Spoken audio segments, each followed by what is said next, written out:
Guys, all right. We're very happy. I'm very happy, and we're very lucky to have Ryan Decko on here. He's obviously the author of the Book of Qunit. He's a filmmaker, podcaster, lots of feathers to his bow. So, we'll keep this thing. I'm not a podcaster. I'm not a professional. I am just a Jaws fan that started this Jaws page that we're all a part of. So we'll keep this, conversational. We'll keep it light. We'll keep it fun. And I'm really just here to make sure we're not talking over each other. That we get the questions out that we want to ask. Nate gives very detailed answers, which is great. So we're gonna have a good time here. So, um, when we met with Ryan a little while ago, just to kind of talk about the Book of Quint. We kind of wanted to get to know him a little bit first. So, Ryan, what was your earliest memory of Jaws? What stuck with you? Yeah, Martin, first of all, thank you for having me on, and thank you to the Amity Jaws Group. This is quite the event to bring us all together. That's what Jaws is all about, is building community. And so I want to thank you for inviting me on the show. As far as the earliest Jaws memory would have to be, I was born in 1978. So I grew up in the wake of Jaws, and the my earliest memory as ever since I was a toddler, my parents would take me to Cape Cod in the summer times. And when we would go there, as far as I can remember, there was a lot of Jaws memorabilia around, T-shirts at the flea market at Wellfleet Drive-In, and there was the rubber sharks, the toy sharks, just a lot of things were Jaws, and I was fascinated with sharks. So some of my earliest memories I can remember were, first of all, I was introduced to Jaws by watching Jaws 2. That was my first memory of Jaws, was the sequel, because that's where it was already on TV, HBO, and I had to have been, 5 or 6, maybe even 7, watching Jaws 2, and and Chief Brody and all this talk about I'm never going to go through this hell again. Well, what happened? I know, what is this boat underwater that these guys are diving around there? So I begged my father to go and rent Jaws at the local Rite Aid, which had the first few VHS cassettes. And we got a VCR, and there I was in our family room, and I watched Jaws with the 3 names on it: Robert Shaw, Roy Scheider, Richard Dreyfuss. And it just blew my mind that there was this backstory to Jaws 2, and that was Jaws. So what I was doing was I was essentially watching Jaws in reverse. And that was one of those things I was so fascinated with, Richard Dreyfuss, with marine biologists.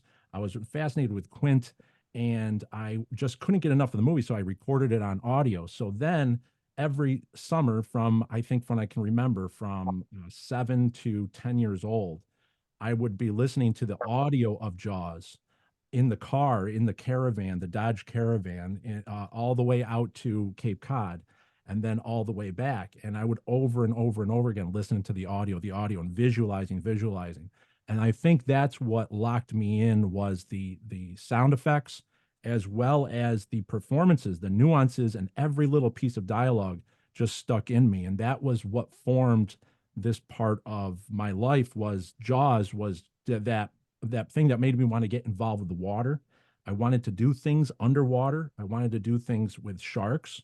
So that's what led me into becoming open water certified when I was 16 years old. And then I went into deep sea diving, underwater welding, and then into the Coast Guard, where I was an electronics technician on an icebreaker, as well as on the search and rescue boats. I was a crewman on the search and rescue boats on Fire Island, which is on the south shore of Long Island. So I was in the I was on the 44 motor lifeboats, going through the heavy surf down there. And then I transitioned to the icebreaker out of Seattle. So I was able to be on a ship, and I've been across the Bering Sea 4 times. I was in Antarctica at McMurdo Air Station. We broke ice to get in there. I've been up to Barrow, Alaska. So I've been from one end of the planet to the other, and I've come to have great respect and fear for the ocean at the same time, fear and respect. And that's what I noticed every little step of the way, from being underwater and being in a dive training, being with commercial divers.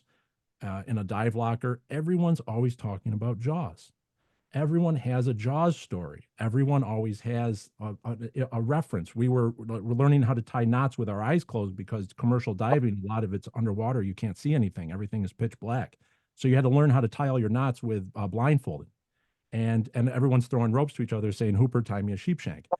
Those are like the little inside jokes. And that's what Jaws kind of built in my life. I was seeing these connections.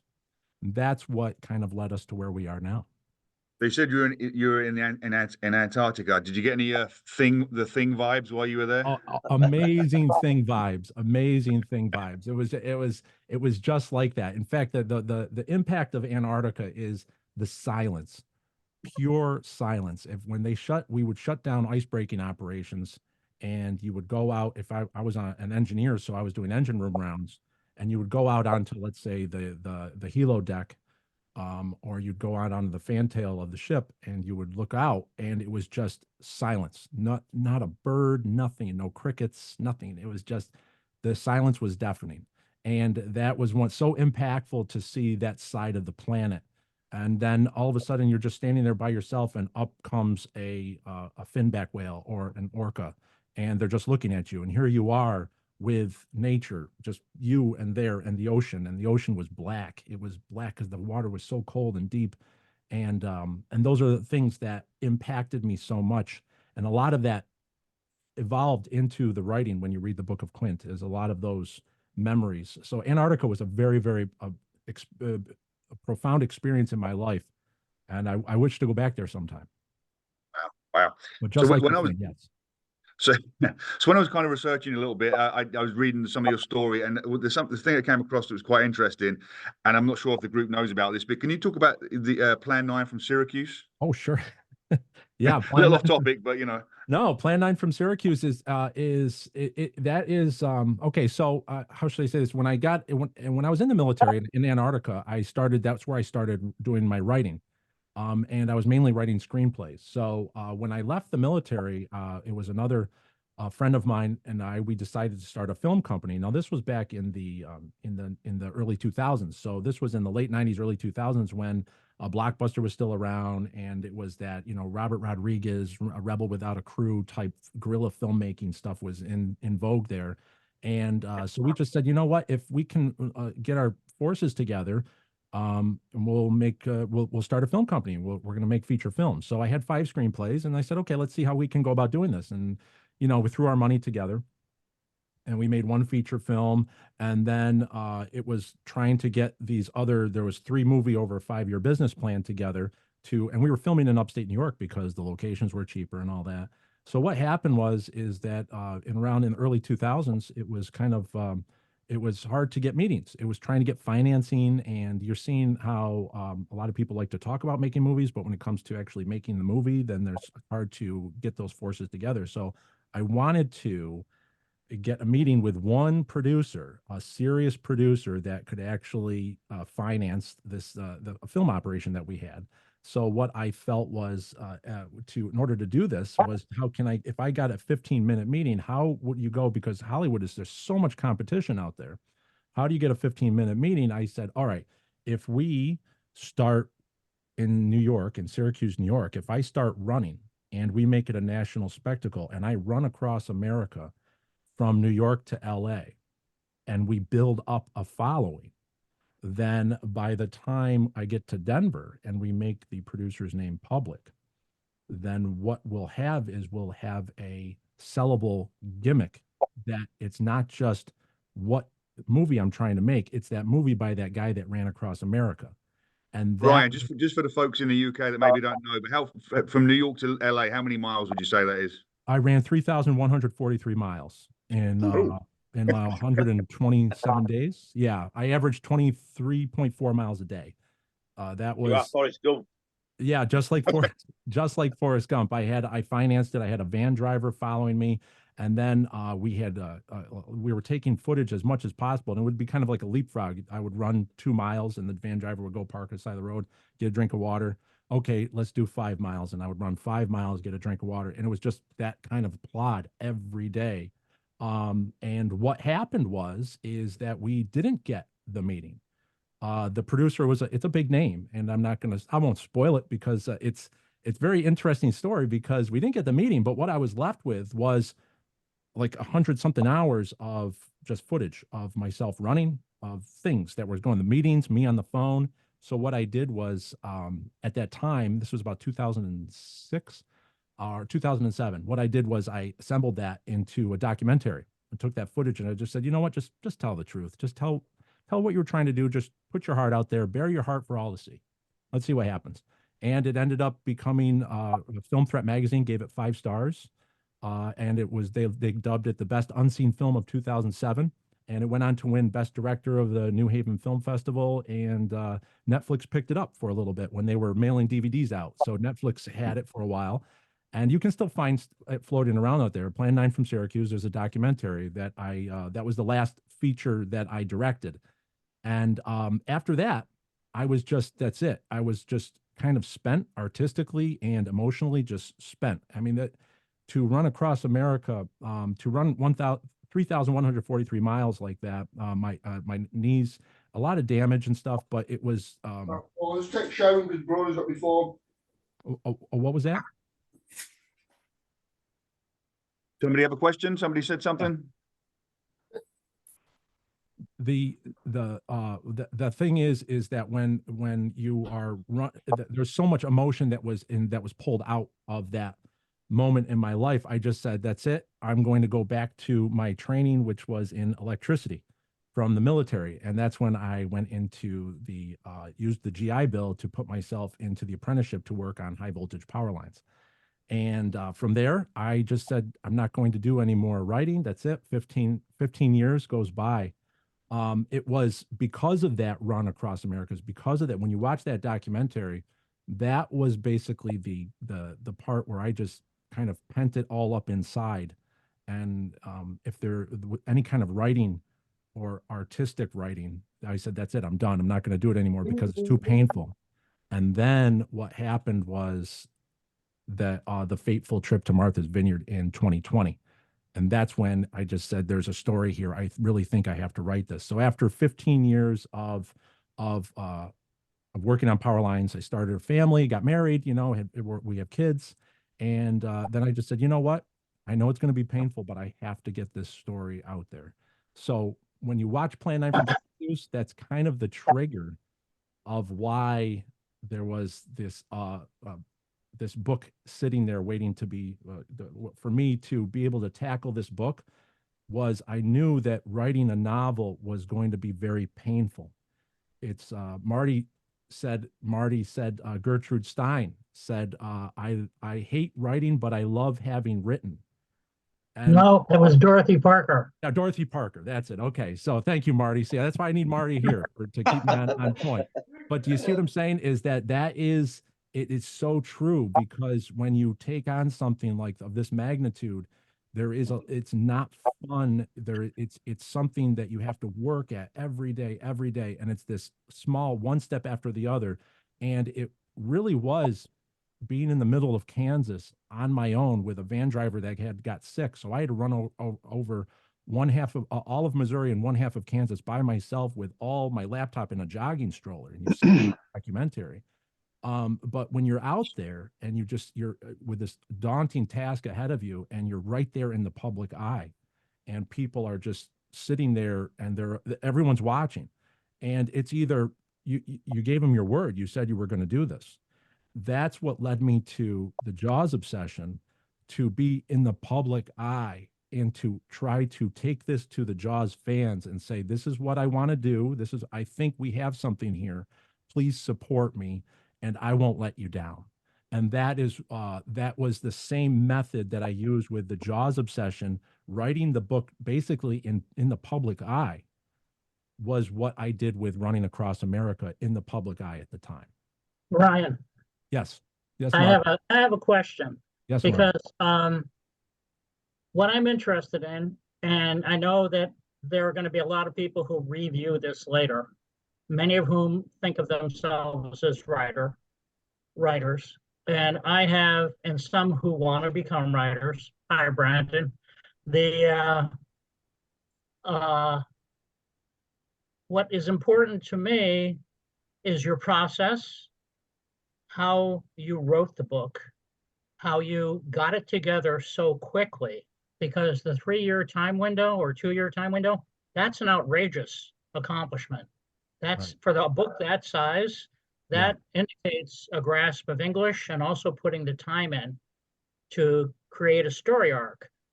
What I would like to know, and this is something that Quint doesn't do, and that people on the island don't do, and that Coast Guardsmen don't do, and that fishermen don't do, is you're a risk taker. You've taken some serious risks that involved threats, that involved danger, and that's kind of in your background, and it's kind of inescapable. I mean, I don't know anybody else that works on high power lines after having had a career in the Coast Guard. So have you got any, I mean, you are a powerful creature on your own. And Thank you. yet you wrote this book about other people who are essentially risk takers, and we learned their story. How does your exposure to some of that risk, and if you have a couple of stories where something actually happened that was really dangerous, and how did that impact your writing process? Oh, that's a Marty. Thank you for the compliment. And yes, that's you said, I think in our last phone call, you said that I would be a terrible stockbroker because I am into taking a lot of risks. And you said that my skill set would not match up to that. And it's true, is that there was it's just been inside me to the point where when you're dealing with I will get to the process, but also with taking risks, is that it in my life is that there was always something where I wanted to make a difference. I did not want to I guess I just didn't want I felt that there was something more important out there, and whether it was jumping into the water to save someone, or when you're there, there's some stories that I could tell about, like for example, in the Coast Guard. And here I was we're in heavy seas, and you have to transfer. There's a family that's stranded, and their boat is on fire, and we're in heavy seas, and you actually have to match the boat up with the swells. And the coxswain's bringing along, and he says, Ryan, you have to, jump over there. And he orders, get over there and get a line on so we can get a tow line on this stranded vessel, and then bring them in so we can transfer the family over there. And you're kind of, and you have to match up the swells, and as you at the height, then you jump over, and then so you get over there, but you don't really think about the risk that you're taking. You're just saying, there is something I have to do, and you just don't question it. There was this feeling of, no, you're in this position, and you said you were going to be in this position, and this guy's counting on you, and they're counting on you to get over there. So you just do it. And that kind of increased this part where I went to, how do I support my family in this day and age? And I said, well, just go work on power lines, to the point where it is being a lineman or a linesman in the UK, as they're called. There is a risk. It's a very risky profession, and electricity is very. You have to be somewhat weary of it, and you have to be scared of it, or you cannot, or because I don't want to meet a lineman that's not scared of electricity, because then he's an unsafe lineman. You have to have a healthy fear of it. And then as you go forward, there's certain aspects of the job where you put in positions, you're put in a position where this is the job you signed up for, and now these are the steps you go about doing it. You wear your rubber gloves, you make sure everything's safe, and you go ahead and you perform the task. When you say that I don't feel I'm a risk taker. I feel I'm just doing what I have to do, what I was put in that place at that time to do. And See, this is interesting, because it's your authenticity, and you are unaware of how authentic you are, because that book wouldn't be that book if you didn't own risk, because you really captured the characters in there, the ones who are risk takers and the ones who are not, and your genuine authenticity. And I wondered about that. because that's a strange book. It's a very well-written book. It stands alone over and above Jaws. It stands alone as literature. So it's a really well-written book. It's a Thank you. good book. It's authentic. It's clear. It's got a wonderful story arc and good character development. And it starts somewhere and goes somewhere. So what's behind all that, and that's what I'm curious about you, is you're much more of a, I mean, everybody is a little bit of a risk taker, but the people who are really out on the outside edge, they've actually taken big risks. Like you mentioned you were in the seas, but you didn't say how high those waves were. How high were those waves? I've been in 45-foot waves on the icebreaker and with the 45 feet. yeah, That's yeah, ridiculously risky. but the That's small boats, almost insane. yeah, the small boats were anywhere from 10, 15, 20 feet. Those get on the Great South Bay of Long Island, that's in the Fire Island Inlet, as well as Jones Beach. They get pretty heavy. And they come from all directions. It's not just waves coming at you straight line. They're coming from the left, from the right. And this is interesting that you bring that up, because there's a section in the book where Herschel's talking about he's on the back of the Orca and Quint's taking him out to the sea, and he's looking down at the water, and he says, and he's talking about how there's an ocean looking to fill my lungs with water and drown me, full of creatures looking to devour me. He goes, what kind of man is comfortable working on this borderline between death and the living? And that is how I saw those moments when I was on the motor lifeboat in this surf that was higher than our superstructure. Is that when and the coxswain's steering and he's trying to outrun the wave's breaking. So I'm looking left and I'm seeing this wave breaking and he's trying to outrun it, and then he cuts it and punches through the wave ahead of the break. I'm watching this water build next to me, not just like arms, like right there. And I'm saying, wow, that there's this awesome power right here. And I'm thinking how many people were on this 44341, this motor lifeboat holding on the same position. How many men served here? How many people actually held on to this since this boat was commissioned in 1964? And all these things that just go in my mind were going, and I've held on to that for so long, to the point of even when I go up on and check someone's voltage for 12240 for 12240 volts, I go up on these transformers and I'm thinking, if I put my elbow too much here and I touch the wrong thing, you're gone. It's it. You're going to, there's electrocution. So you're right on that edge where the rules and the world is right there. And it was just fascinating. And that you actually were able to recognize that, because a lot of that is inside the book of Quint, is what my thoughts No, are. it definitely is, Ryan. Yeah. Ryan, you don't understand, and I'm sure you don't understand how valid it is for your experience and who you are to animate that book, because that is a really good piece of writing. And I went into it neutral and open-minded, and I focused on the language and the literature and the quality of the writing and the storytelling and the Right. different character arcs. And for someone who, I don't think you have an education in writing, do you? Or I do English? not. No, I do not. Okay, that's a natural talent, and that's also one hell of a risk to take Wow. that much of the time of your life and to put a book out for our community, which you are part of. And our community basically, I would think that they are largely going to adopt that book, just like they have every other, anybody who does a drawing, any child who does a drawing, any like Phil's animations and his little puppetry, all of that is part of the Jaws universe, and you fit really well. There aren't that many edges that don't fit into the Jaws community as a bridge to the story of Jaws. And I Wow. think once your book gets out a little bit more, you will hear from people, not so much that it's a Jaws artifact, but that it's a well done artifact, because your authenticity is really hard to get around and you don't talk about that.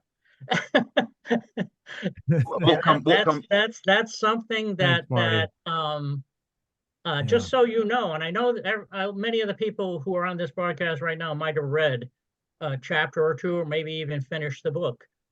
It's worth finishing and Mhm. it's worth rereading because it's a good book. I don't know how you managed to crank that book out in such a short period of time without a background in writing. I really don't. I don't understand how There was, your process accelerated there because was, the there was, technique of it is really, yeah, the technique, I it's mean, you the just got process. into it and punched it out. Yep. And that was Go ahead. Marty. I can't thank you for your words. You have to realize, everyone that's speaking, Mr. Milner, we are right now on the 50th anniversary of when you got hired on the set of Jaws, right? In Martha's Vineyard in Yeah. March of 1974. Yes, absolutely. This is why this is so important. I have chills on my arms right now because the energy here is that we have like when Marty has said these amazingly kind words, we're talking from a man that was there being hired 50 years ago to create this movie and have a hand in creating of this movie. And that's why I take these comments so seriously, in that what you've pinned on is, why did I write that? So how could I have written that like that? I think there was just some sort of other energy involved. I always say I did not feel like I wrote it. I feel like the story was given to me and I'm just presenting it to the world. And that when it came down to it, I just took 14 months from August of 2020 all the way to October of 2021, just full on research. I read as many books as possible, just got all this information in my head and lived with these characters. And the story was there. And then when I started writing, the hammer just dropped to the point where I would just start writing, but I would not write. When you say about the process, it was the process of writing was sort of right when I had time. And I let my life almost dictate where the story would go. If I was writing a chapter, but I got called out to work on a storm, and I had to leave or I had to go out to the storm for a whole week. I couldn't write for a whole week because we had a snowstorm or whatever. Well, that chapter would sit in my head about how it's going to finish. And I truly believe it was during that time that maybe I would be working on something or someone would say something, or maybe I would come across something. And that if I were to go through the book with you page for page, I might be able to recall certain things. I would say, oh, yeah, that never would have been there if I did not follow my heart and take that and not try to force it. And that's what happened. It was this very interesting process.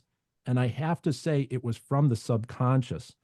If you read, especially early versions, Marty, you read the hardcover. The hardcover version, and especially the first printing, is full of spelling errors.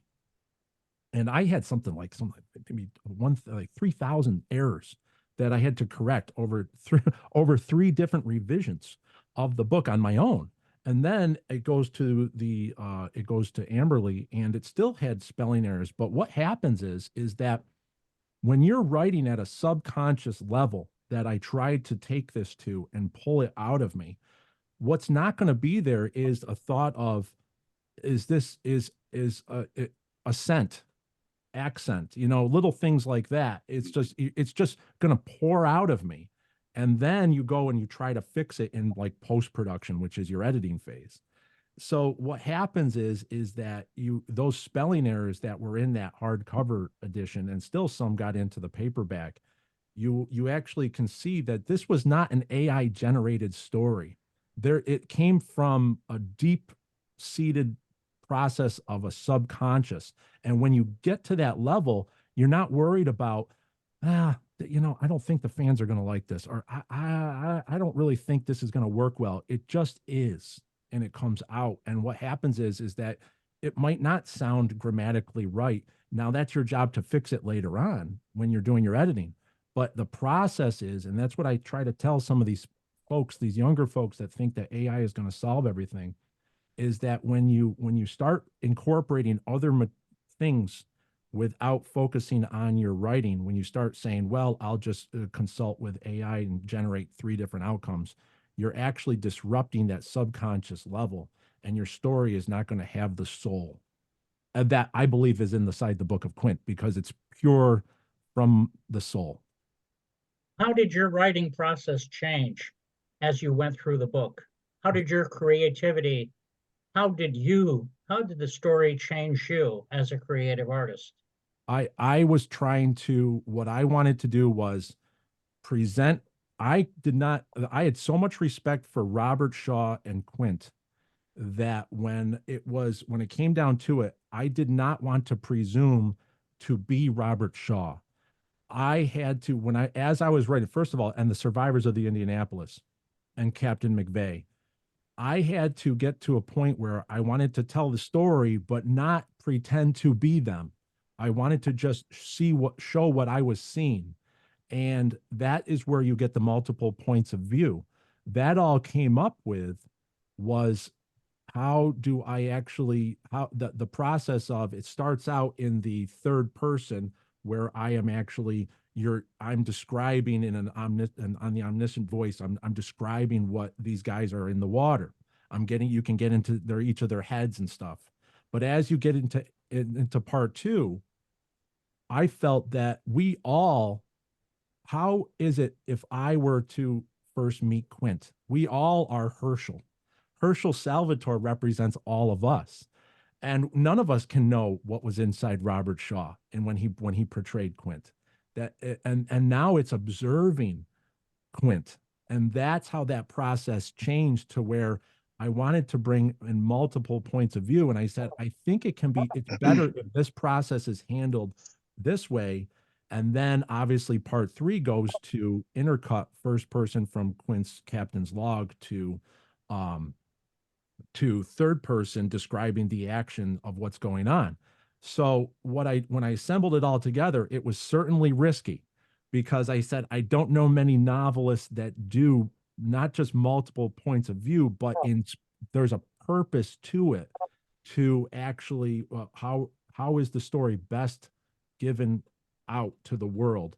And that's how the process is. I did not want to muddy the waters and try to pretend that I am Quint. That wasn't the point. That was to say, if Herschel was first hired by Quint, what would it be like if you actually saw the M1 Garand leaning against the wall? What would it be like? And that's the process of getting the story out in such a, that's another thing is that Jaws, I have so much respect for the film Jaws and the book and Peter Benchley's work and all of that, that I did not want something to be just straight linear to the point where where it's just, here it is, here's the story, and here you go. I felt that there had to be some sort of immersion and to pull us all into the story. And that's how that multiple POVs came about.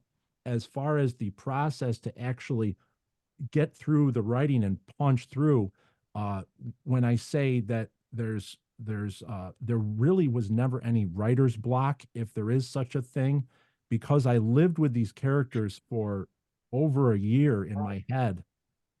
There was sort of that process was already taken care of, and now it was just finding the time to write and also find the time to do Jaws Obsession episodes. That was probably another thing where I would never recommend to someone else who wants to write a book to start a podcast and document yourself writing the book, because there were times where I wanted to keep writing, but I was like, no, I got to get an episode out. Or there was time, but then I would do the episode, and you know what? Something would happen, and I would go, there it is. That's why. And then it was just, if I did not do that episode, that chapter wouldn't have worked out that way. So very unique. There will never be another book. I tell everybody, I don't think there will ever be another book like it. The fact that book is on your desk right now is it is a miracle. I still believe that. Great questions, Marty. Thank you so much. That's fantastic. We should be seeing Mike DiLorenzo. Do you want to have any questions for Ryan? I see your artwork is displayed there. Yeah, Ryan, thanks for doing it, coming on. Hey, Mike. Everybody with the group to get this together. I really appreciate it. Obviously love the book.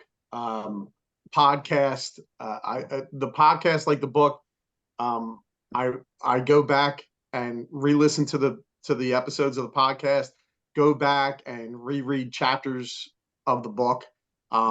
That was inspiration for me. I loved it to create some images the way that I would see it. I know I've sent you a couple.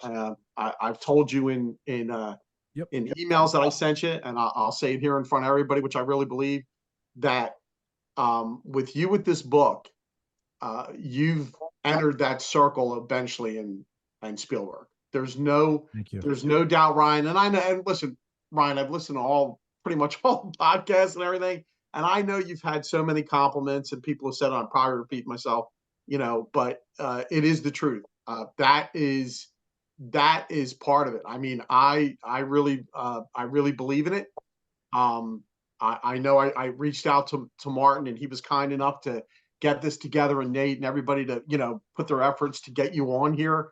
I really think that it's all a part of that, as you say, and call it the Jaws universe. So I just want to say it's much appreciated, not just by myself, but I'm sure all the Jaws fans, because you're the voice out there. Wow. You're the one that's doing it, and all your work, that you speak of, behind the scenes to push this, to get this through. I mean, we can't do it, right? I mean, I do little things because I create images, and Martin's nice enough, and he posts them on his site to try to, get the awareness out there, for myself, to push it as much as I can in my little corner of the world, right? But it's very, very much appreciated, all your efforts. I love it. I saw, I don't want to take up a ton of time before I ask you my question. Oh, go ahead. I saw Jaws. I was 9 years old in the summer of '75, and everybody's father is like their first hero, and my dad saw the movie first, right? So because it was, if you remember the trailer, and if you've seen it, PG-13, maybe, inappropriate for younger viewers. So he went and saw it first. But my dad came in that door and literally said, Mike, I got to take you this movie. Wow. I got to take it. So I saw it in the drive-in. And when I tell people this story, because like you said, everybody has a Jaws story. Everybody does. What we saw it in a drive-in, and I tell people when I went, it was raining. And people said, oh, that must have been terrible because I said, are you kidding me? I was scared out of my mind. There was water all over the place. There's water on the screen. There's water on the windshield, on the side, right? So think about that. And absolutely just fell in love with it. Not, I mean, sharks were everywhere at the time, but the three characters, the three R's for me are what pushed it over. Brody reminded me of my father. So Spielberg was right. He wanted to make him the everyman, and that's what he was. I really believe that. And then I saw it, I went and I saw it in the theater and actually sat in a dry place and watched it. But I've been in love with it ever since, and I think this is great. Like I said, I don't want to take up too much time.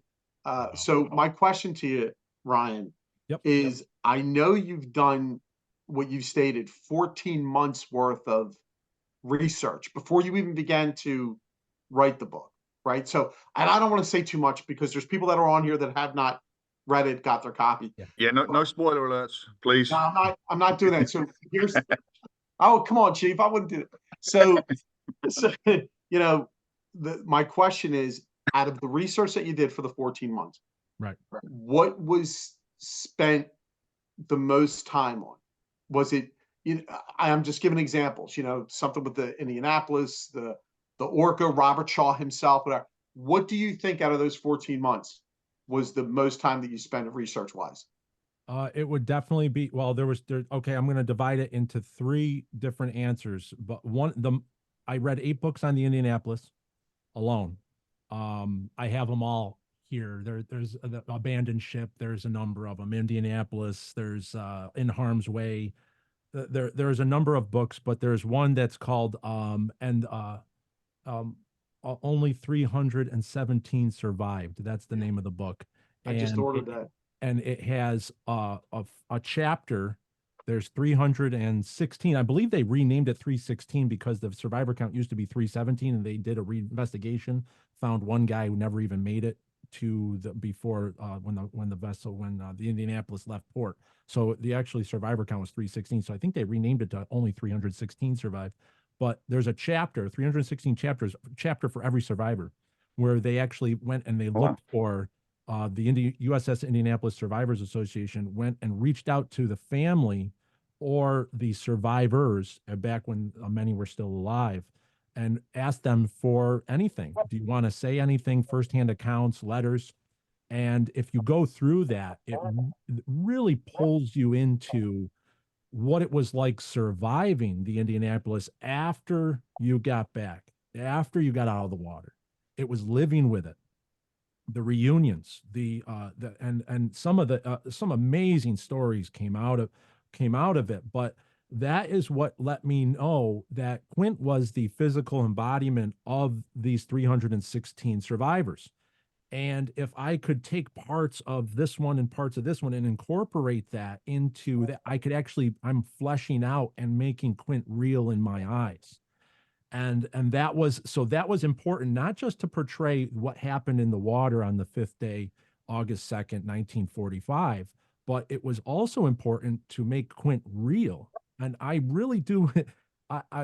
My mom used to laugh at me when I would talk, and I would actually say these people, I would say Qunit, and I would say I would actually act like these are real people, because in my mind they still are. Herschel is a real person, and that's what made them more real to me by reading these stories. So I can't recommend only 316 survived.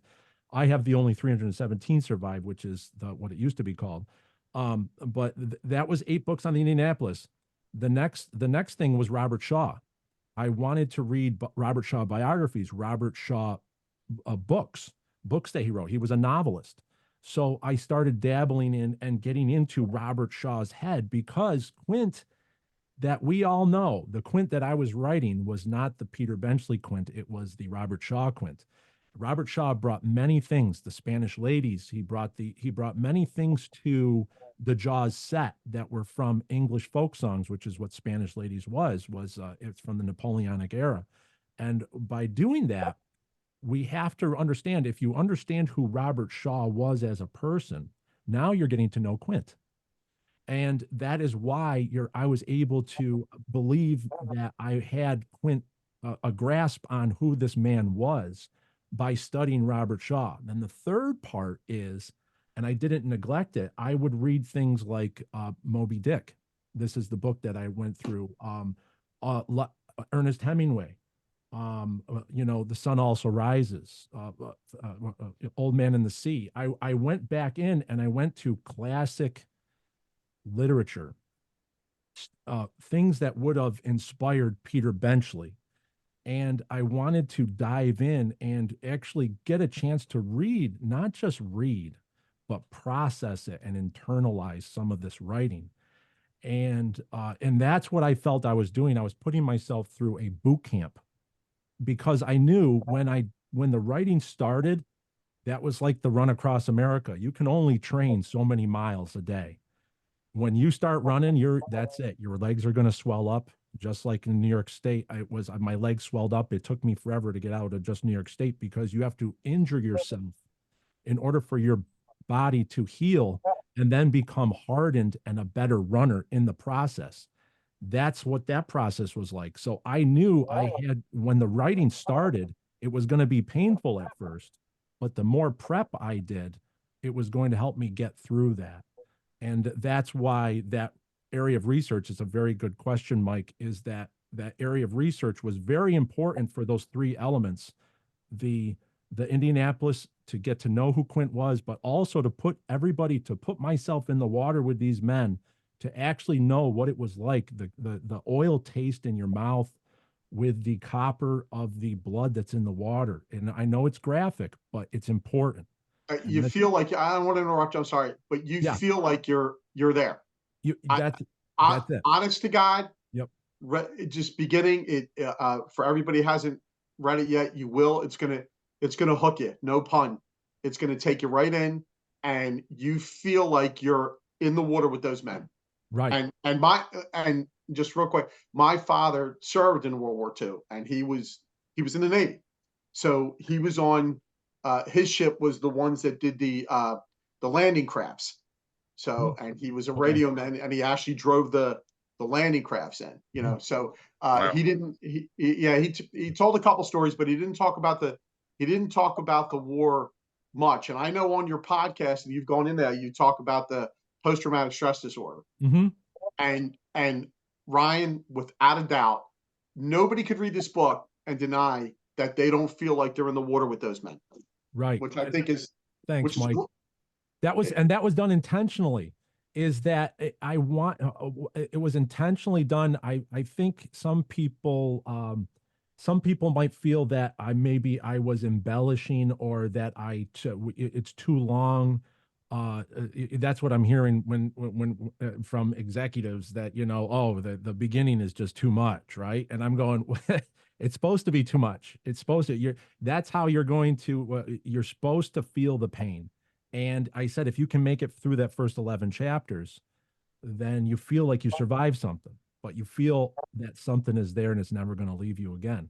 That you also, Ryan, not to interrupt you, but Yeah. I'm 10 chapters in, and it is very graphic. But there are, and we talked about this before, there are some really nice callbacks to Jaws, and I won't spoil them. But I read a couple the other day, and it put a smile on my face, because it's a really direct callback to Jaws. So it's fantastic.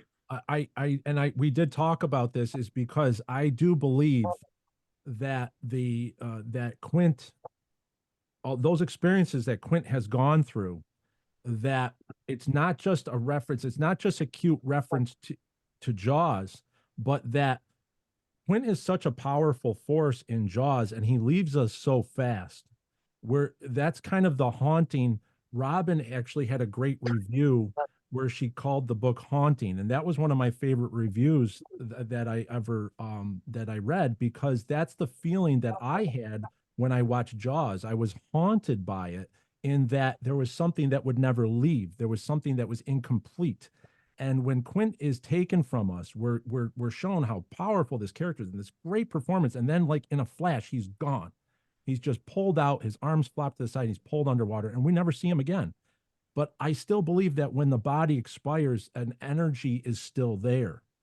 And that energy is going to affect how Matt Hooper talks to Chief Brody. And is it possible that Quint was still there in spirit, that it would be the same dialogue that he experienced when Machado is lost and he's talking to Troy? Mhm. And that's why there are things that are designed that those just came out. They felt like that's right, because that's the direction I saw these stories linking, is that, and especially dealing with Rebecca. I hope it's not a spoiler.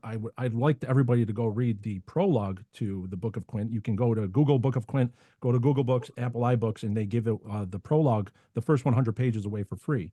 So if you go to the prologue, you're going to read about a character, Rebecca Quint, and it's really about the energy that's left over when someone dies, and that the family members will actually be drawn back there.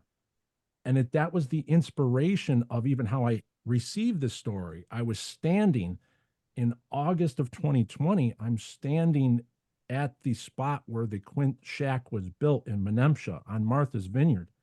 And there was an energy there. There was no one around. It was sunset, and there was something. It was just like, wow, do people understand what happened here? That there was people that lived and breathed and worked, and they were here. And they created something that's extremely special that bonds us all together, even now on this Zoom meeting, on this call. And that energy was very palpable at that spot. And that's what inspired, that's the inspiration for that prologue to the Book of Quint, is that are there energies left over when someone leaves the planet, but their spiritual force is still there? And I do believe that. And that's why I wanted this. Is it closure? Is it more to the story to understand, or are we just a little bit closer to Quint with the Book of Quint, and realizing that, yes, he tragically was killed in Jaws, but his spirit lives on. Great. Okay, we're going to take a question from Kathy, and then we'll have a question from Phil and Brandon in the UK. So, Kathy, the floor is yours. Thank you. So, you've partially answered my initial question, Ryan, but I'll sort of tag onto it. Also, not going to throw any names around, but I happen to live in and work for a fairly large, well-known university in New Haven, Connecticut. I'll Okay. just throw that out there. Is it Yale Um, by chance? Maybe. And I have an advanced degree in English literature. So I was really anxious to read the book. I really appreciated Marty's question because I have not started it. I just got it Thursday.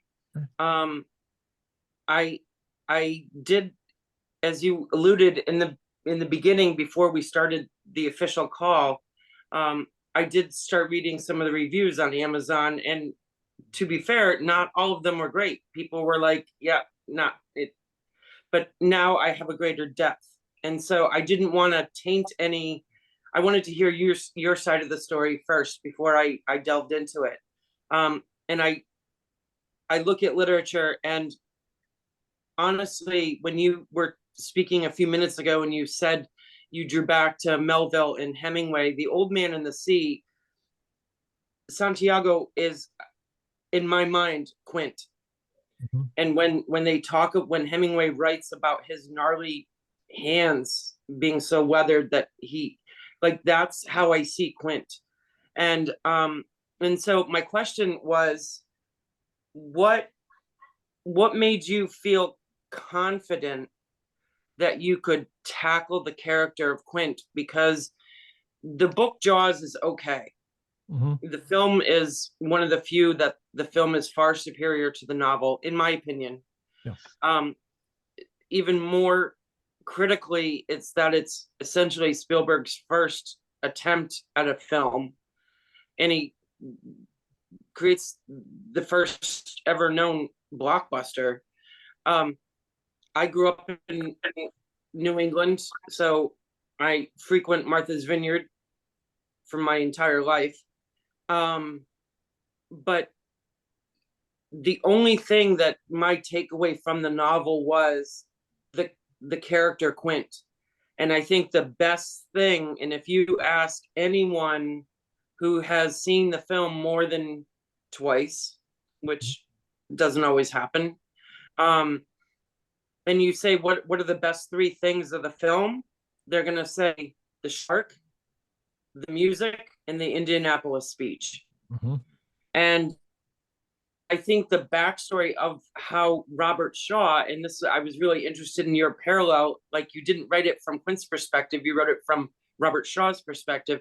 The fact that he apparently, now Marty may be able to indicate greater on this, but the fact that he was inebriated when he gave that monologue and delivered that in one take, yes, there were errors in it, but that's what compelled the viewer to the film, the fact that this guy has already survived. So we're rooting for him from that Indianapolis speech that he's going to survive and kill the shark and collect the 10 grand. Like that's what we want as the viewer. We don't realize it until he's dead that, oh, we didn't get what we wanted. And so I guess, like, what made you think you could tackle Quint? Okay, well, that's a pretty heavy question. Thank you. Thank you for asking that.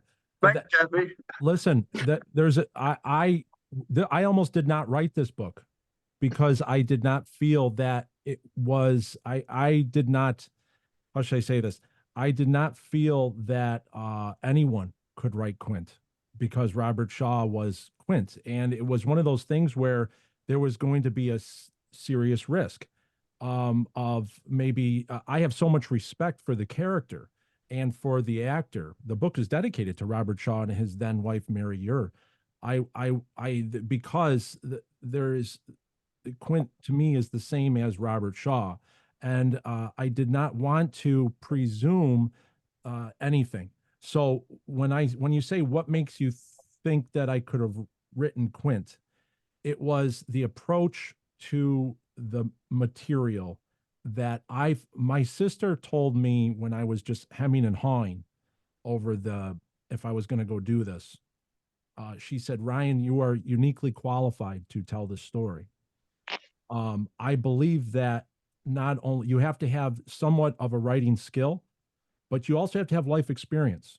I could not have written this when I was 20 or 25.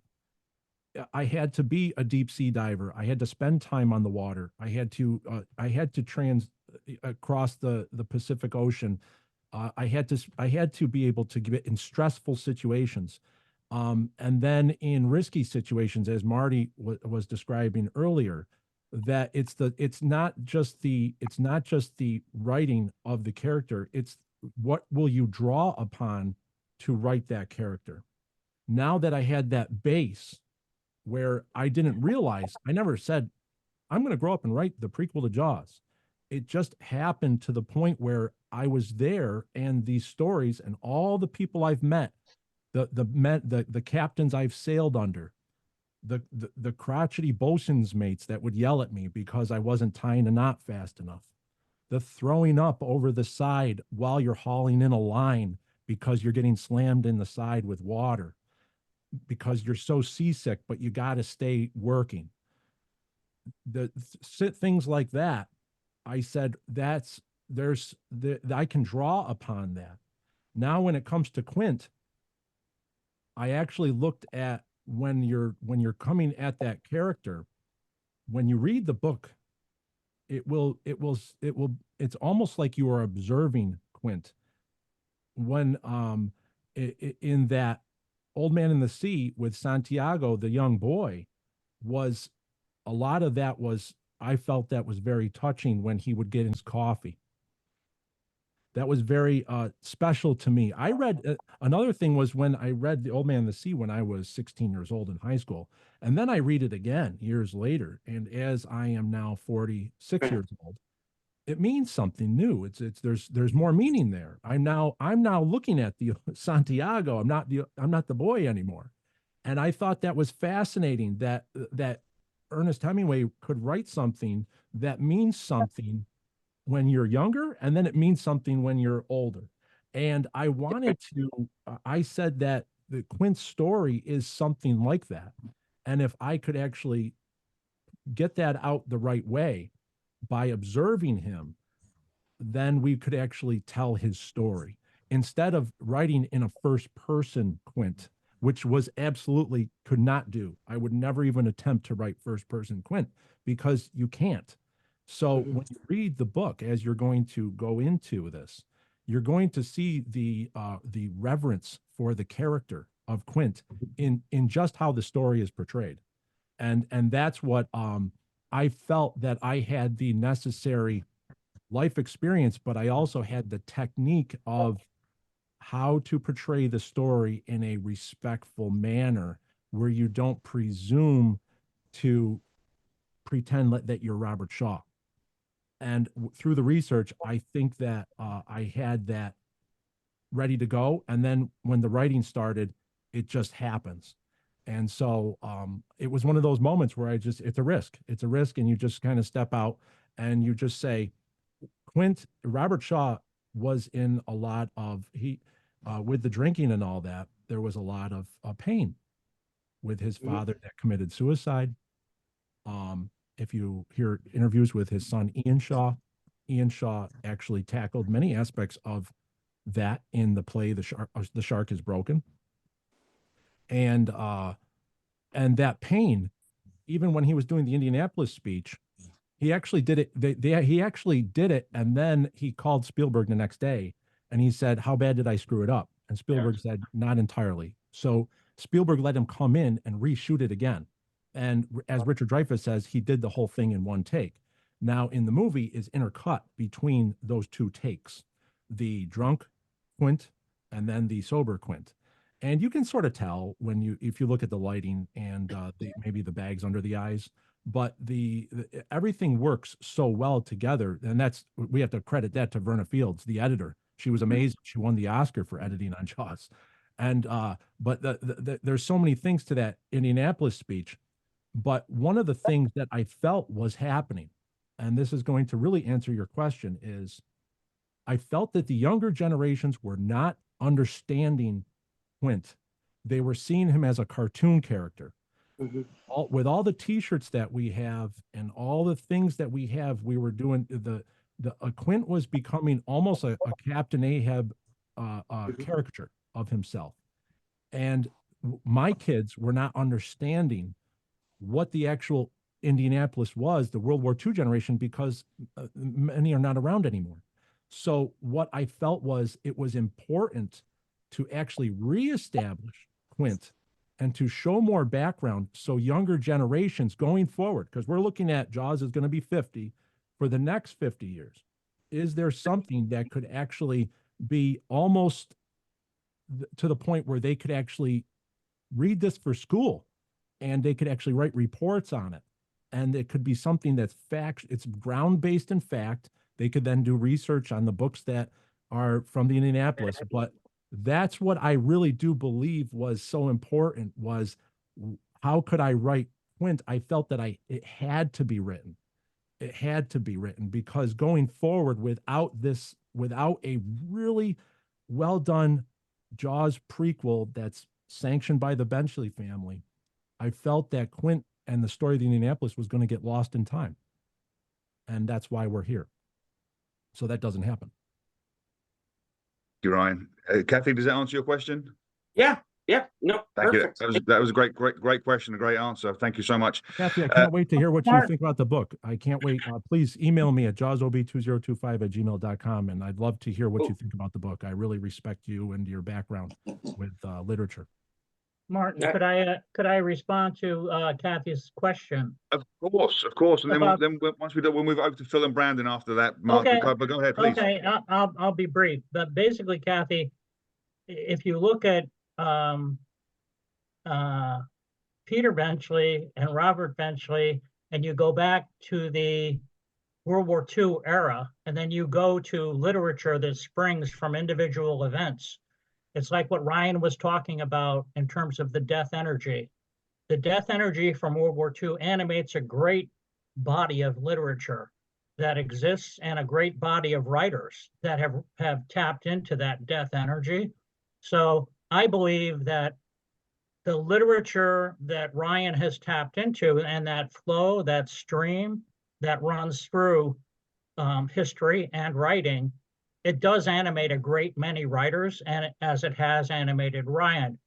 And it influenced I feel, the total quality of the work on the other side of it. Now, people who don't get that, or they didn't really understand the book, or they didn't get into the book for the book's own sake, they might not feel the same way that I do and that many other people who are Jaws fans do. And I looked at it mostly from a point of view of literature. So to answer your question, it's like the guts of what Ryan did is to tap into that death stream that has animated humanity, as it does going back to ancient battles with the Greeks and the Romans, the Iliad, the Odyssey, Chinese literature. Everything animates humanity going forward, and that memory is still there deep, but it is there. And if you're going to be a writer, you can generate and animate your own version of it creatively, but you also have to tap into the true stream. And I think that's what Ryan has done. And I think that's part of what excites me about it now. Like, I'll be very honest, coming into this, I was kind of ambivalent, like, I don't want anything to taint Qunit for me, because he is a hero in my eyes. And truly, like, I think we all want to know his backstory. How did he become the guy with the nails on the chalkboard?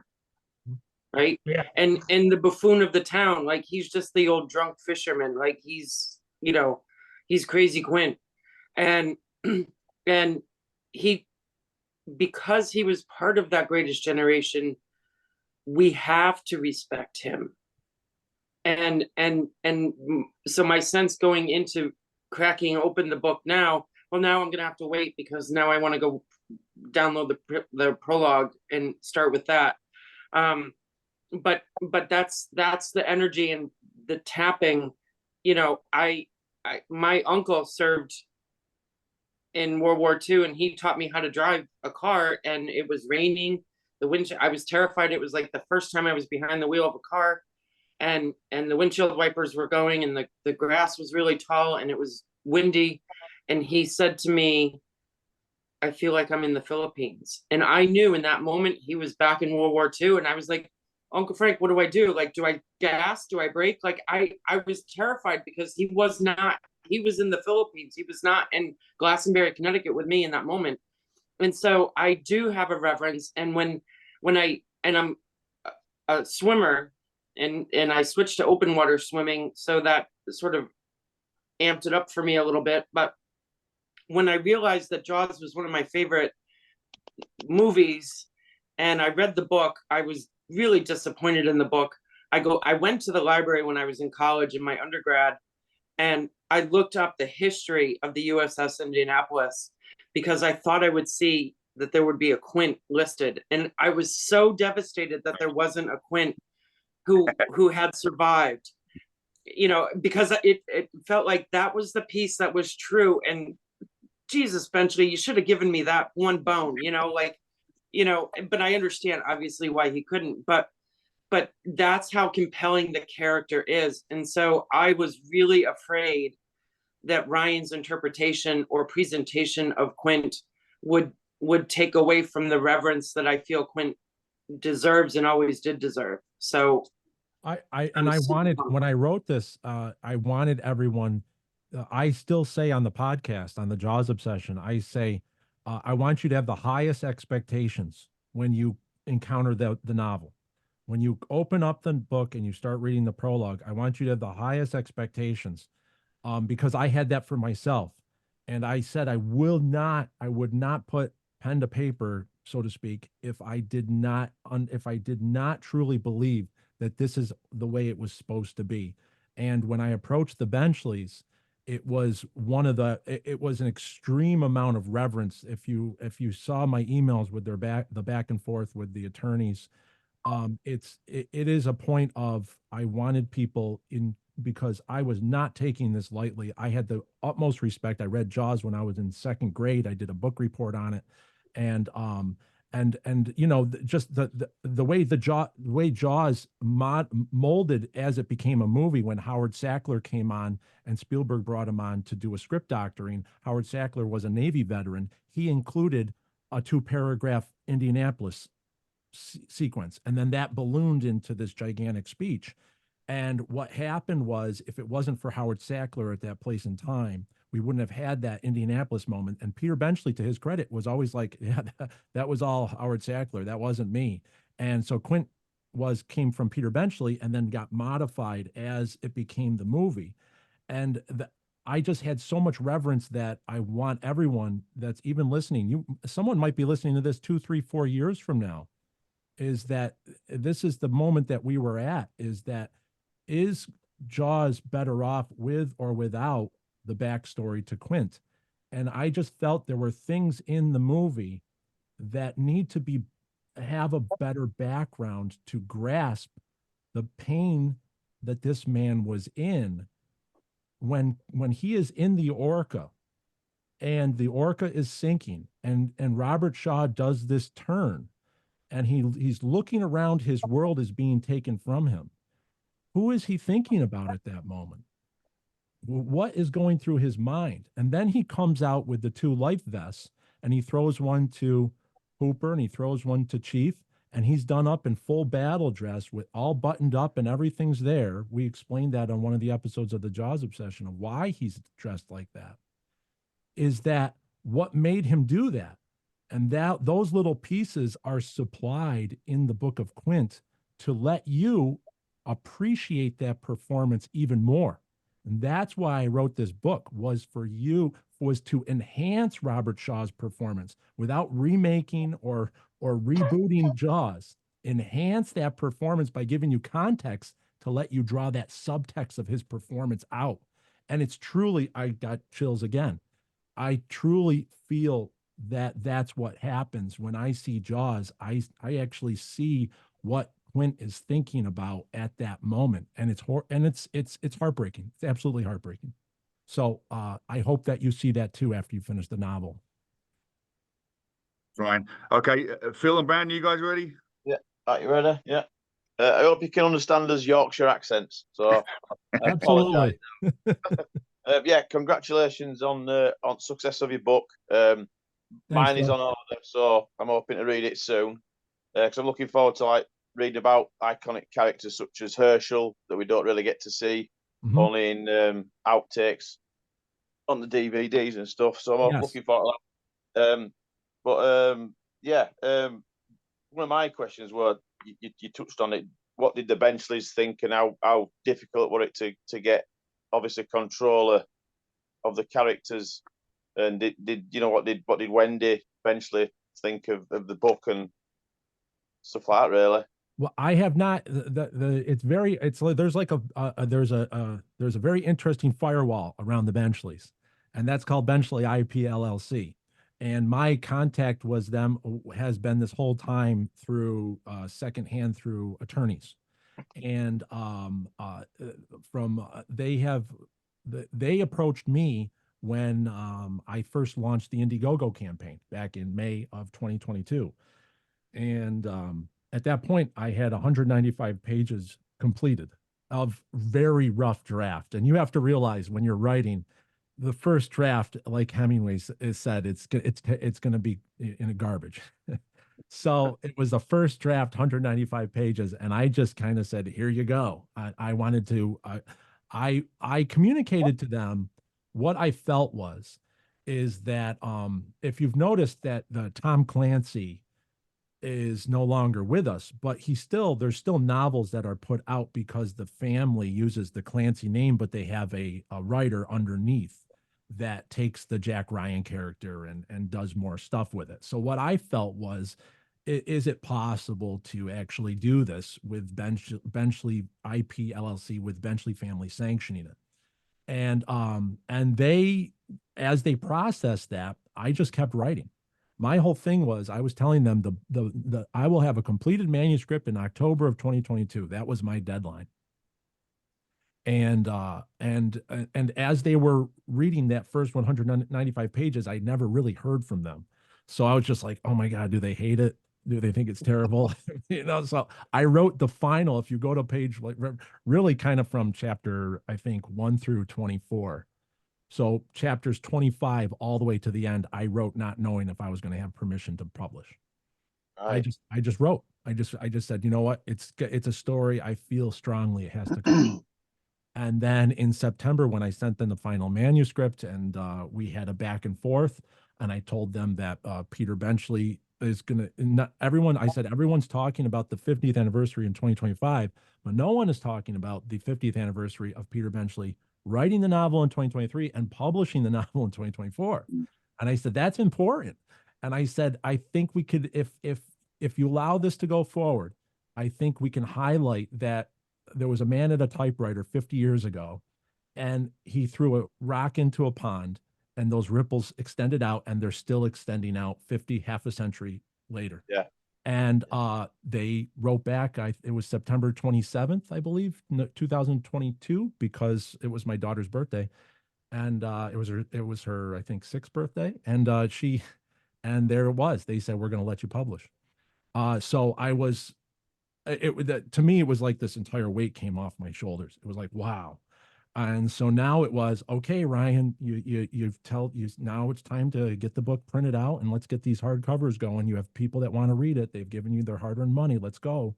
And so it didn't stop there. I have not heard back specifically from Wendy. Right.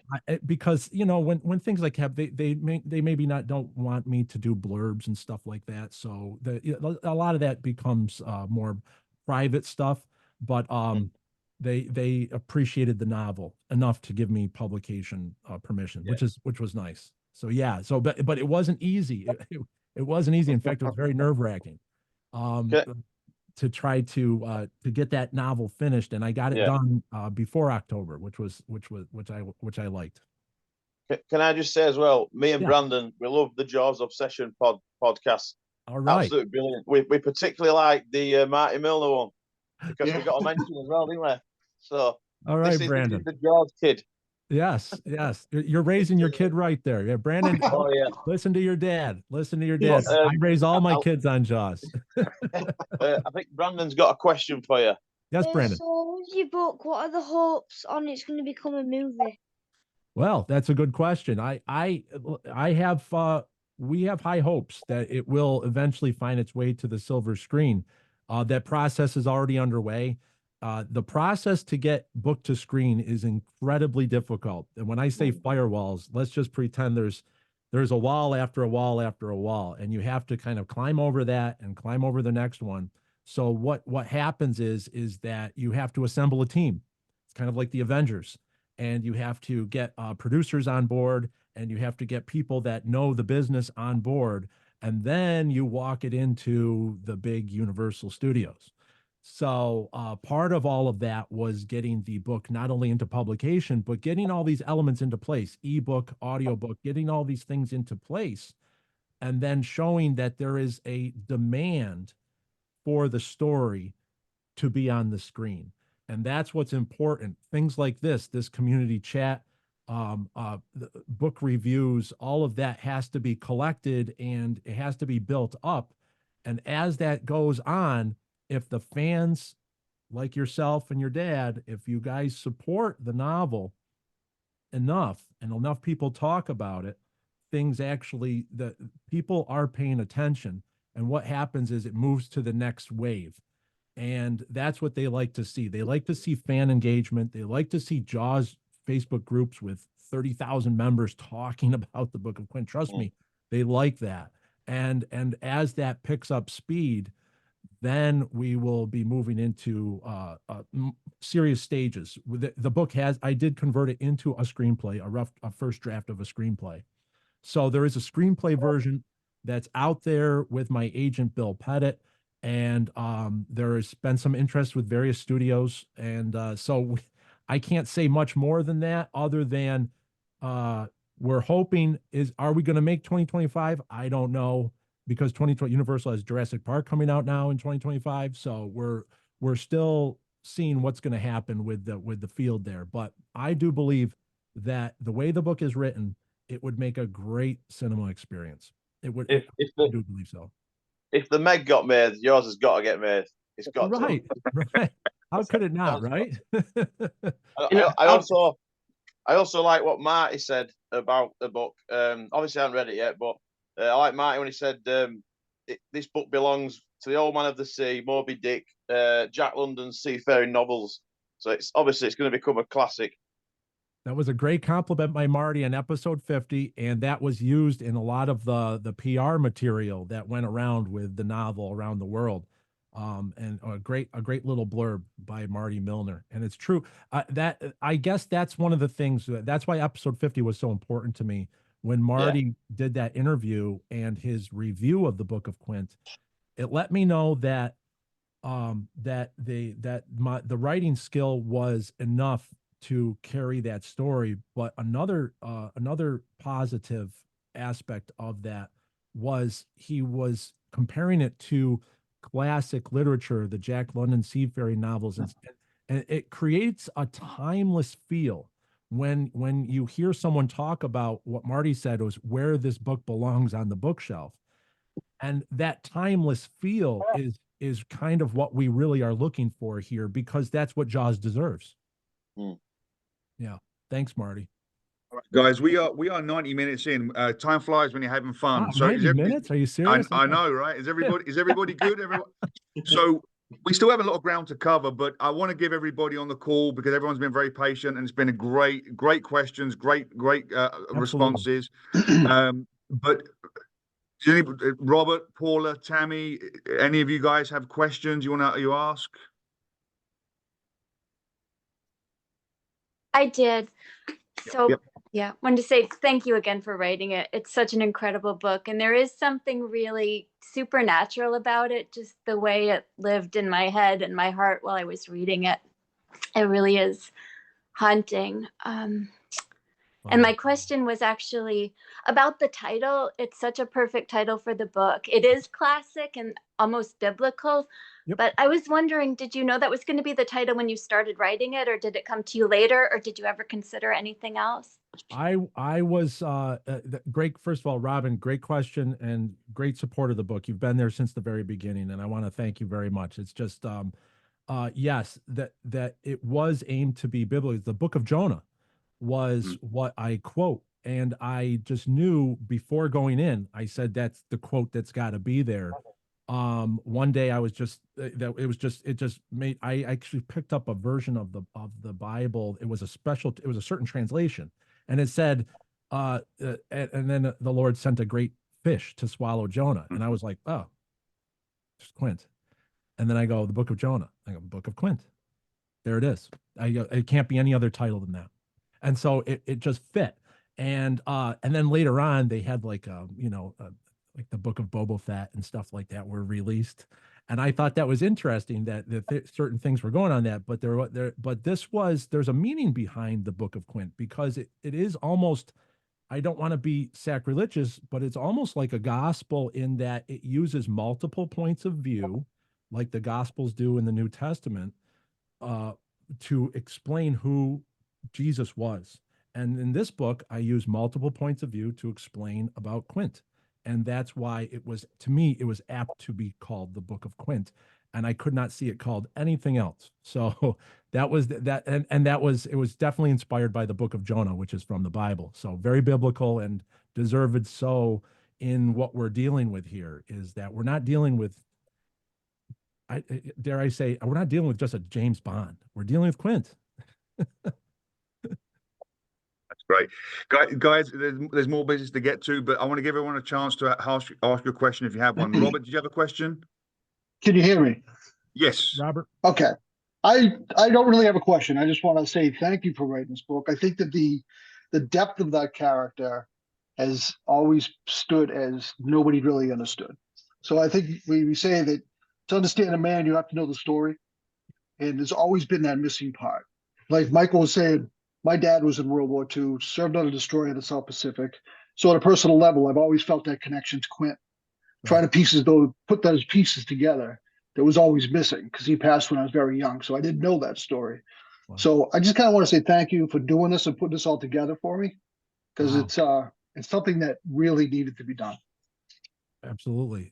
You're welcome, Robert. Thank you. And that's the thing, that we all have a connection to Quint, in that reminds you of your father. And we all have a different connection. That's what's so amazing. And for like you said, is that to get another piece to the puzzle, and to get a little bit clearer of a picture, it lets us get more closer to Quint, and therefore closer to maybe that family member or that friend or that uncle that he reminds us of. Right. That's what it did for me, and I hope that it does that for you. I see you're wearing your local IBW. I'm an IBW member as well, Robert. Very good. Welcome, brother. Yes, absolutely. All right. 97 from me. So 103. 103. All right. So, but that's what we're dealing with here, is that there was, I always said, there's going to be things coming out, that people will say, well, I could do the Jaws prequel is nothing new. With Spielberg tried it himself with Howard Sackler back in 1977, and then going forward, many people, the Benchleys informed me, trust me, they informed me that we've been approached by many people with numerous prequel, sequel, series, spinoffs, and we've denied almost every one of them. And here I was, kind of in a sea of this, and I was saying that yes, a lot of people, the old Jurassic Park line, so preoccupied on whether you didn't stop to think if you should. And there was many times I said, should I do this? And I felt that the story was clear and strong enough, that because I believe that Jaws is better off with the Book of Quint than without. Mm-hmm. And you basically confirmed that for me with your compliments, and I want to thank you. You're welcome. Well, I have another reason now to promote your book as an IBW brother. Thank you. All right, there you go. How about that? Excellent. All right. So I think I'll ask everybody else. Hayden, did you have a question?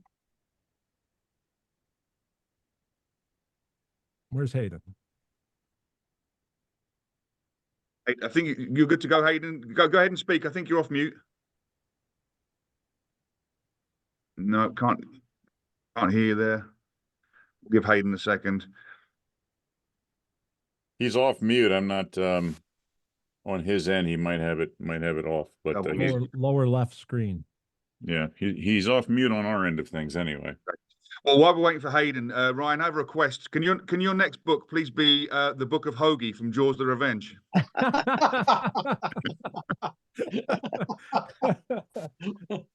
Well, we'll get Please Michael don't write that book.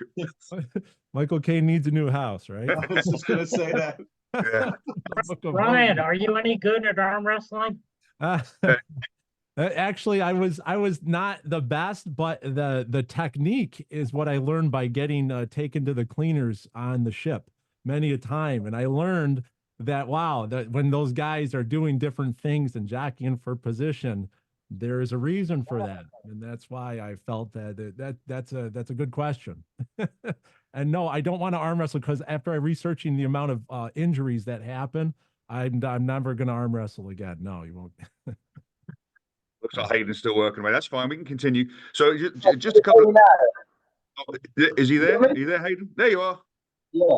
Oh, thank you. Yeah, it's just these headphones. They won't pick up on the Bluetooth, you know. Yeah. I want to take Ryan back to a couple of questions, really. Can you, Yeah.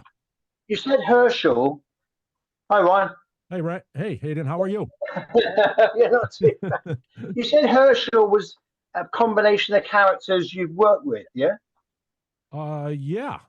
Well, because I mean, there's not a lot to take from the film. I was just sort of thinking where you've got all the persona of Herschel from. Was it a combination of? Yeah, well, people Herschel, you know? Yeah, well, Herschel. Well, first of all, I did Herschel West was the fisherman that was the real life fisherman that lived on Martha's Vineyard, and that Spielberg liked. He showed up one day with his little miniature poodle, I think he had, and Spielberg liked the dogs, so he cast him and he said, "Hey, I think what I was researching was originally Quint's sidekick was going to be a girl, maybe some I don't know. It was they were planning to be some lady, but then he said, "Wow, this guy's got a great look." So he, because of the dog and getting into the boat and Spielberg was in the boat at the time, he said, "Do you want to be Quint's sidekick?" And Herschel just said, "Okay." And I think there's an interview on YouTube with the real Herschel West that some young filmmakers went out there and interviewed him before he passed away. So when the character of Salvatore that was in the Benchley treatment and then became Herschel West, so I used Herschel Salvatore and slapped them together to create the character. But what I was looking at was that character, I put a lot of myself in there, in how he approaches becoming a seafaring person. Really quick background to me: I was born and raised in Syracuse, New York, which is upstate New York. We have lakes, but nothing about ocean. So when I enlisted in the U.S. and when I became a deep sea diver, and I was doing things with oceanic people, really salty men. And here I am. I don't even know. I don't know what a cleat is, So when I go into the Coast Guard, I was a fish out of water. And there was many interactions that I had where I was able to kind of extract what it would be like to be Herschel getting onto a boat with Quint for the first time out of place. And I felt that's where I was able to tap into just the heart of that character, because I was kind of writing what I knew from my interactions with real salty sea dogs, so to speak. That those men, when you get out on the water, they might give you a hard time, but that's because they really care for you and they love you like a brother, or sometimes as a fatherly figure, and they look at you like a son. So there's a lot of yelling and stuff, but there is also this teaching that your atmosphere, and then there's this growth. as you spend time with them, you realize that you're changing and you don't see that. But then later on, after 1, 2, 3 years later, you're pulling into the dock and you're doing all these things that you never would have done 3 years ago. And when people see you for the first time, they're just like, oh, that guy must have lived on the water. He must have been born and raised on the water. It's like, no, you just sailed under a really good captain. And that's what I really wanted to show, was how amazing is Quint is. Look at what Herschel he becomes as the book progresses. So it was a device. It was a device, and I was able to, but I believe I was able to successfully tell more of Quint's story using Herschel as a device. Ah, Yeah. okay, right. And there's one more.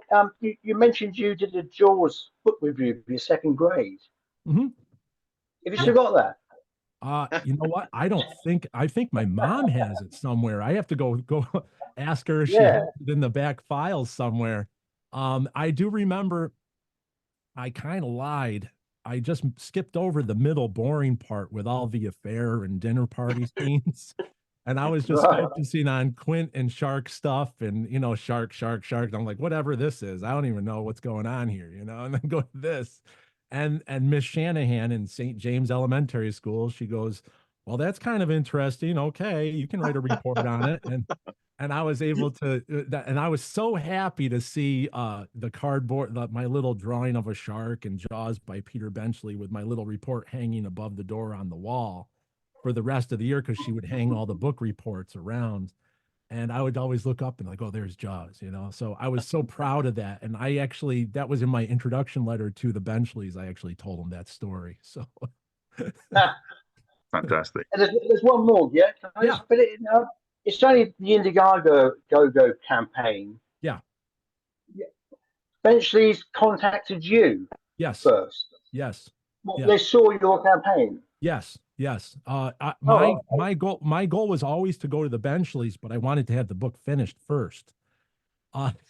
It just so happened that my other goal was to make so much noise with the Jaws obsession and get everybody involved in talking that the Benchleys heard about it, and they contacted me.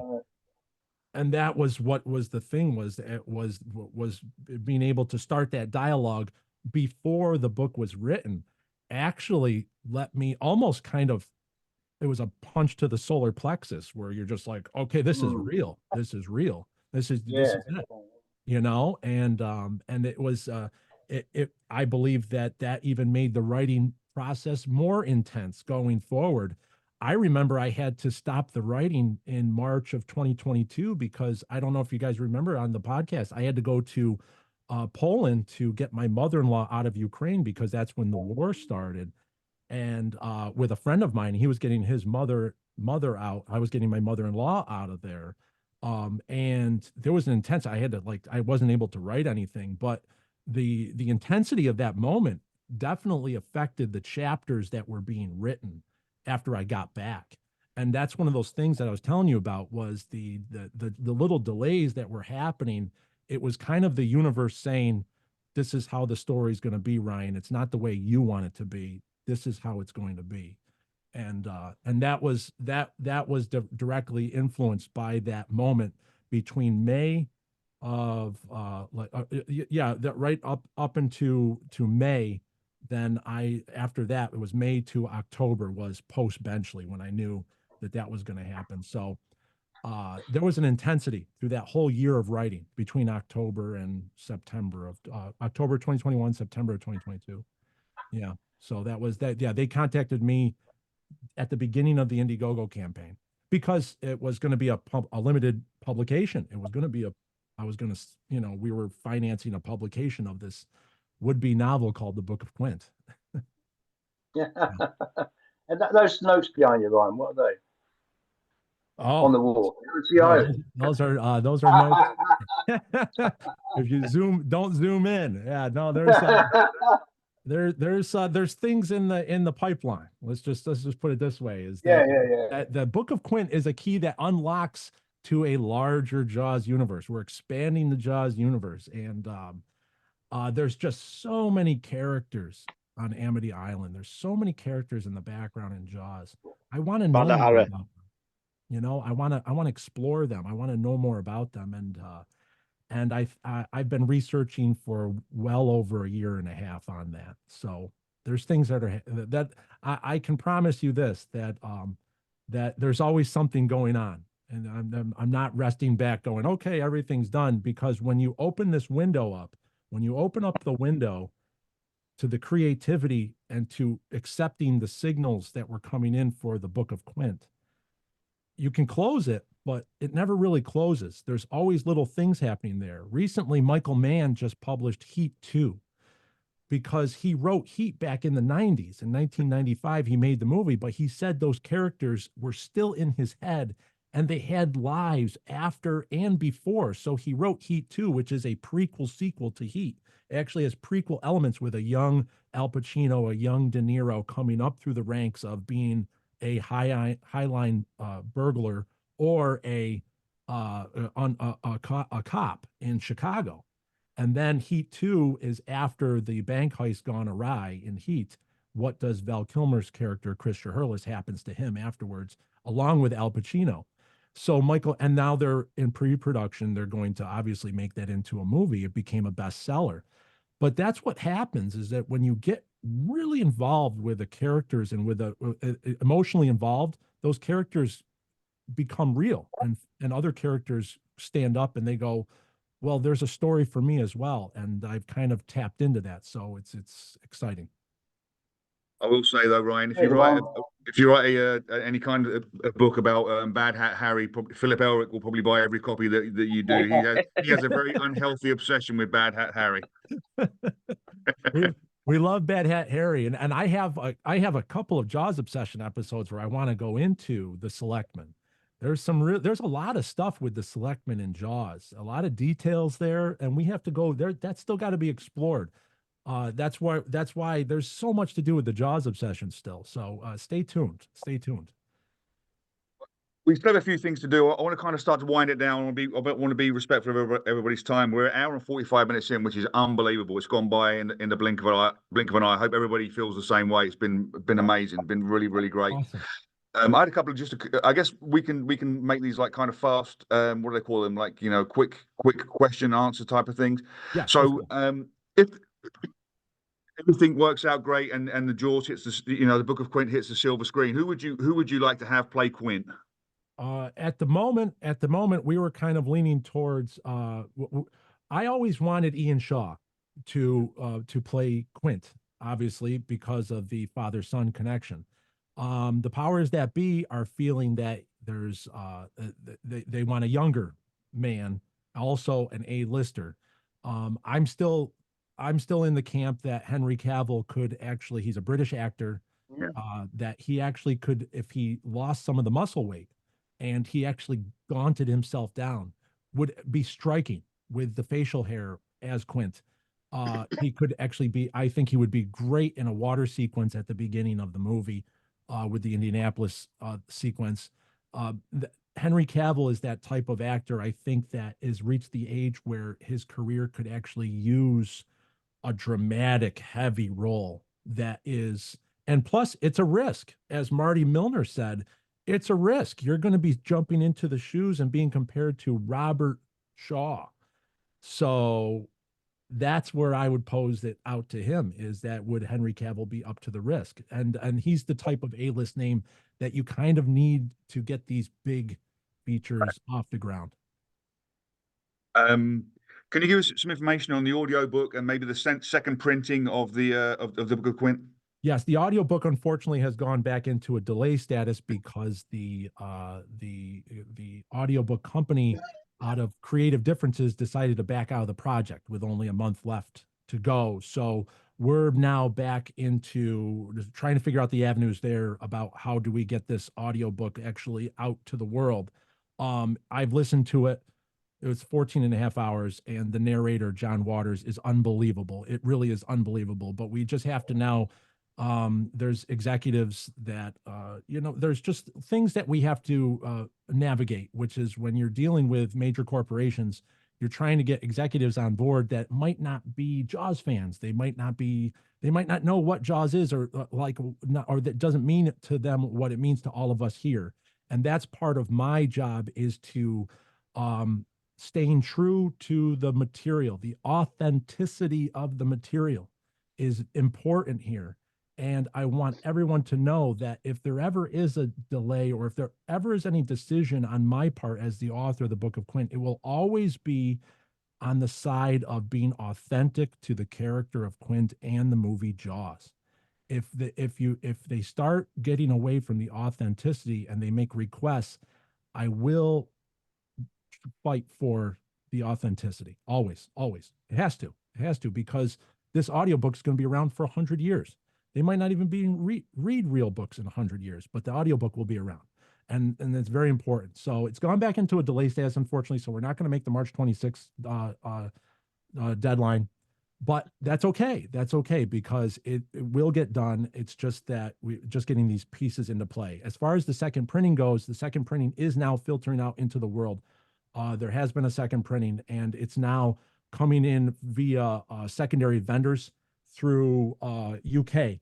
We've talked about it before the recording started, but I'll just repeat myself, that if you are on a waiting list, or if it's you're finding like Amazon is not really carrying the Book of Quint, you'll see it's all these secondary vendors on Amazon US. They're actually shipping that from the UK. That's why there's these extended shipping times, and I'm trying to work with the publisher, and we're trying to figure out to make those avenues more streamlined.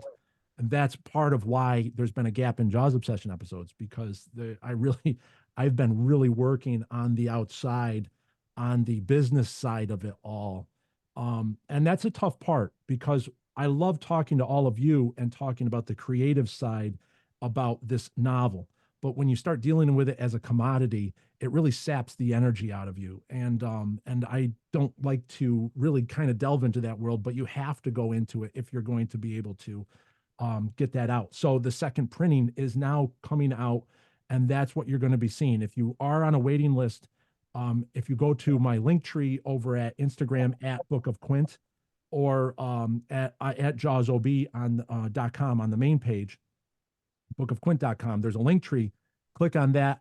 A whole list of UK vendors. Blackwell's is including shipping into the United States. Waterstones, a lot of big box stores, WH Smith, they're all carrying the Book of Quint now, and they will ship that to you sometimes in an expedited manner, other than those secondary vendors on Amazon. Right. Last couple of things I had, I was very kind of pleased to see. I know once Pete eventually wrote, he had written Jaws, I don't think he anticipated, or anybody anticipated what that would do to the shark population. Shark fishing became en vogue in the late 70s, and a lot of sharks were fished to basically almost extinction. And I was very happy to see in the kind of in the side of your book that I think 10% of the profits are going to shark or ocean conservation charities. Yes.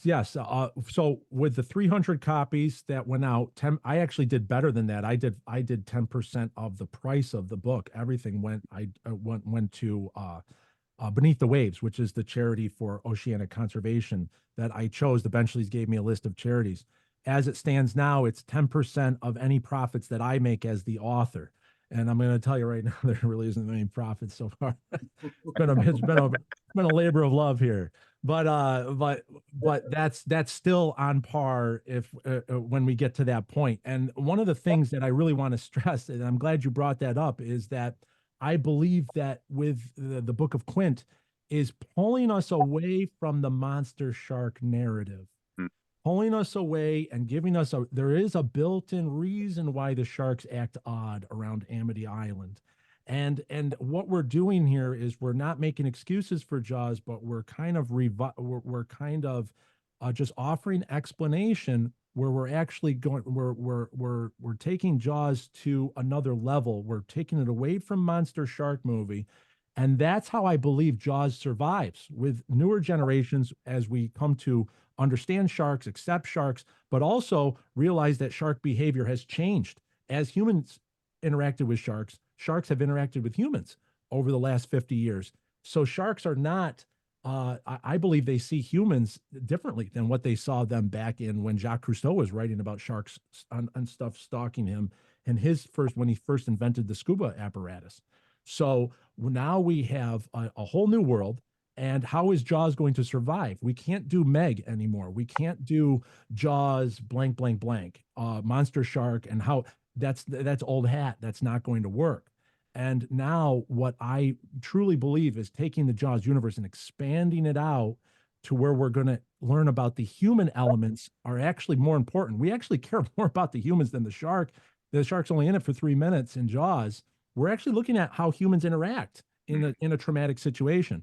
So that's what I would like to explore going forward is can there be an umbrella in an expanded Jaws universe to incorporate other narratives other than Monster Shark?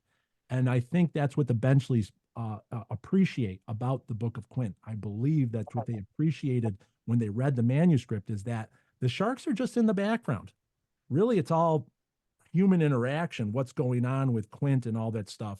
There isn't any Monster Shark this or Monster Shark that. And that's what I was most happy about is that the Jaws community has accepted that narrative in that we have to kind of revamp away from Monster Shark and then move forward. And I think that's what we're on the edge of doing. We're actually doing that with the Book of Quint. You're right. Okay, before I get on to the last thing, does anybody have, I think we've heard from most people. Nate, did you want to say anything? Do you have any questions? No, I'm honestly, I'm really good. I'm just sitting back and taking it all in, but not a question, but more of a, I don't know if you want to say a comment or something that I often pondered was the legacy of Quint after Jaws. Obviously, he died and passed away. And originally, I think for Jaws 2, the son was supposed to come to town. Right. So I often just simply wondered where that would have gone. You know, is that an avenue you have considered or explored or? Oh yeah. In fact, that's what, so what I had to do was going on the onset, I had to say, okay, there are so many different variances. There's Hank Searle's novel of Jaws 2. There's Jaws 2. There's Peter Benchley's novel. Then there's Jaws. So what I had to say was, okay, let's just boil it down. Cinema, Jaws 2. What's happening in those two movies? And then from there, those are what I am going to be using as canon as I think about going forward. And that's where the novel, The Book of Quint, is that we are introduced to Quint's granddaughter in the prologue. And I believe there is something a lot more there. And there is. And going forward is about establishing family connections and all of that. And I have thought of that. And there was supposed to be Quint's son, but that was changed by Carl Gottlieb in the rewriting of Jaws 2. So what happened was that became Bob. I think the character is Bob. And what happened now is that was kind of open-ended. It was just left open-ended. We never even talk about Quint in Jaws 2, which I found unfortunate, but that leaves room for interpretation. And that's where we're going to fill those gaps. Jaws 2 is very important in that it gives us topography of the island. It gives you Cable Junction. It gives you another lighthouse, which I term as Cape Scott, the point where the kids race around in their sailboats. So it gives you more of the island to explore. And that's what I incorporated into the map that's in the Book of Quint. With John Tedder and I, we actually got together to the point where we were actually analyzing frame for frame Jaws 1 and 2 to actually see where those lighthouses match up. And okay, so that lighthouse would be here, that lighthouse would be here. Okay, so that's where Martin and Hooper come ashore. So the Orca must have sunk this far off at that point. And so you're able to actually map all that stuff out using frame analysis of Jaws 1 and 2. And that's where 3 and 4, we're going to have to leave off to the side because the inconsistencies in the characters, that Mike Brody is a welder and his fiance or his girlfriend is the shark scientist. And then in 4, Mike Brody is the shark scientist and his fiance is a welder. It doesn't make sense. So you have all these inconsistencies between 3 and 4, plus the time frames and the ages don't match up. So you have to take 3 and 4 and just set those off to the side and just use Jaws 1 and 2, two sharks, and certain things going on there. You got, obviously you have Mayor Vaughn, and you have Martin Brody. So going forward there's a lot of characters to explore. And there's a lot of, it's really cool. I wish you could see what's in my head. I'm sure we will eventually, right? I think so. Okay, so we're at 2 hours, which has gone by in the blink of an eye, which was great. Usually when we do these Q&As, it's an hour, and we get in, we get in, we get out, and they're great. But thank you, Ryan. It's fantastic. I hope you had a good time. I know we all had a great time. Love talking about Jaws. Great. Well, it's the last thing we had. Ryan is genuinely going to donate 2 signed copies of the Book of Qunit.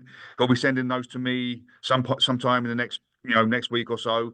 We'll come up with a competition in the group. I would love for somebody now in this group here that came to the call and the Q&A to win, and we'll see if we can work that out. Nudge, nudge, wink, wink. But I think that'll be great. I think these are going to be collector's items, guys. So I think we'll come up with a competition, and we'll do that in the next week or so. But in wrapping up, I just want to say, Ryan, thank you so much for doing this. We appreciate your time. It's exceeded my expectations. I've got to thank Nate for helping me out here. Nate really just saved my skin here. Mike kind of started me on this. Mike DiLorenzo started me on this path here. So thank you, guys. Thank you so much. Before we wrap up, any closing words from anybody? Ryan, do you want to say anything? I just want to say that it's been an honor to be here, and I know this video is going to be posted for the members that weren't allowed to be on the call. And I just want to say that this is why Jaws is special. It's community, the community around Jaws, and how we all come together around this one movie that was made almost 50 years ago. And that is where the Book of Qunit is born in increasing that community for another 50 years. Thank you for having me. Thank you so much, Well Ryan. done. Guys, have a great weekend. Ryan, thank you, and it was an absolute pleasure. You guys have a great weekend, and we'll see you on the page. And Amity means friendship. Absolutely. Thanks, everyone. Thanks, you. Ryan. Thank you. Bye. Bye-bye. Thanks, Martin. Bye-bye. Bye, Phil. Bye, Brandon. See you later, mate. Marty, Hey, bye-bye. guys. Marty. Brandon's gone to bed, sorry.